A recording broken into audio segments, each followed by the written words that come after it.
What's the crack, lads? Welcome back to the channel, and in today's video we are going to be talking about the future of eFootball cards. Literally, the amount of people asking me about this, from free-to-play players to people that are spinning and opening cards.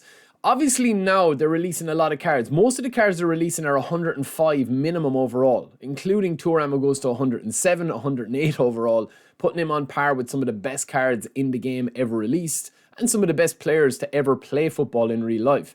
But when you do have the likes of Thuram at 107 overall, a Cristiano Ronaldo at 106, and we do have even a free Cannavaro that they released for 105, with his rating being max as well with the managers. It's because obviously of the manager proficiency boost.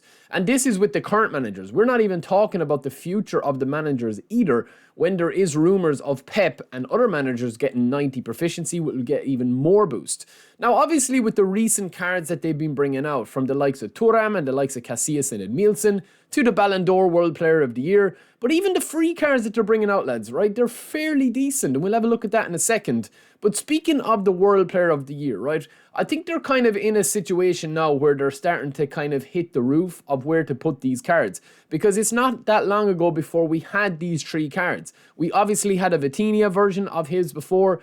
Not only with Yamal's card that they released did we have him in the Barcelona pack, we also had the free Yamal, and not even counting that, we did have, of course, the best version still of Yamal, which is not this recent one, it's the MSN Blitz Curler Yamal, which a lot of people are still using.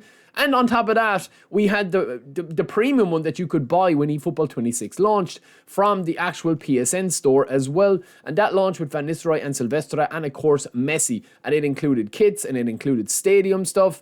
And the card, obviously, as well. So that was four versions of Yamal, before we're even talking about this new one that you see here, which was the Ballon d'Or, from Yamal coming, obviously, in the top three. So I do feel like right now with the cards, right, yes, the cards are still fun to play with. Of course they are. You're always going to have the premium cards with the premium skills. It's just, I mean, eFootball League at the moment, lads, I don't have any apologies in saying this. I think eFootball League and pushing divisions, once you get over the fact that there's nothing to actually play for, the core gameplay is actually quite fun. You know what I mean? The core gameplay loop is quite fun. And I know that that's kind of like something that people will, you know, push back against. But, you know, playing with the good cards and playing with your favourite cards, the fundamentals of eFootball are quite fun. The shooting is fun. The passing is fun. We're not mentioning smart assists. We're not mentioning network additions or anything like that. But one issue that I've kind of started to have is, even though the cards still handle like themselves and they play unbelievable and the player ID and the individuality is at a high point, I feel like cards like the likes of Pele, who they've brought in, who was a huge name. I mean, Pele is one of the best footballers ever to play. I feel like that, even though he's got a high overall and he's a beast in the squad, I feel like that they've been kind of slightly overshadowed by the fact that a lot of cards that they're releasing now, whether they're freebies, as you see here, or they are the premium cards, which we just showed you a load of clips of, I do feel like that because every card and the power creep of every card is now hitting 99, 100, I feel like those 99, 100 rated players before, I just feel like that because every card is now at that level, including the likes of Huijsen there that you see, or the likes of the free Auba, or the likes of free Isco, and even Buemo. Like, I feel like this is kind of where I'm at a little bit of a frustrating point with the game. Let me know your thoughts in the comments below as well. But if you look at the old school Maldini that we have here, now this Maldini admittedly would have come back in eFootball 2022, but look at how he compares currently 3 years on to the new Huijsen. So on the left we've got a brand new free Huijsen that everybody could sign for a nominating contract, and on the right we have our old school Maldini. This Maldini would have been a part of the veteran bonus. If you know what the veteran bonus was, comment in the description below. I'd be impressed if you guys remember that.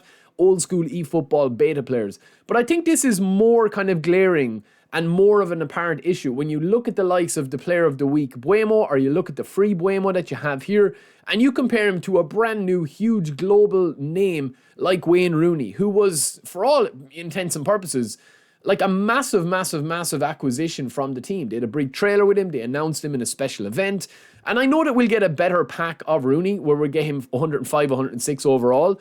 And I know that the players, as I keep saying, I do think the player individuality and some of the cards are just super fun, man, when you have the balance of skills, stats, and when the game is behaving itself. Emphasis on when the game is behaving itself. And also, for me personally, not playing events. I just can't play events, man. They're a different experience. We'll do a video on that again. But I still think that the players are fun to use. But it does open up that question with everything that we're saying. And just to round this video off, where do they go with raising the ceiling if they are to introduce like brand new cards? Zidane, Thierry Henry. What about one of the most requested cards of all time, Ballon d'Or Messi, or of course, Cristiano Ronaldo, who's probably the most requested card that I see all the time. Will he come? Probably not anytime soon. Even the new national legends. How do you balance these new national legends?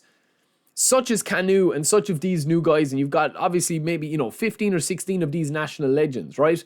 How do you actually go about balancing these when you already have the free cards that they're bringing out, which is brilliant for free-to-play players. Don't get me wrong, right? I play 50% of my content on the channel for free-to-play, usually on Fridays, and we love free cards. It's lovely to get free Rijkaard, to get free Neymar, Santos, and have them back in the day. Especially if you're a newcomer, you get a lot of freebies and a lot of new stuff with a bit of luck, okay?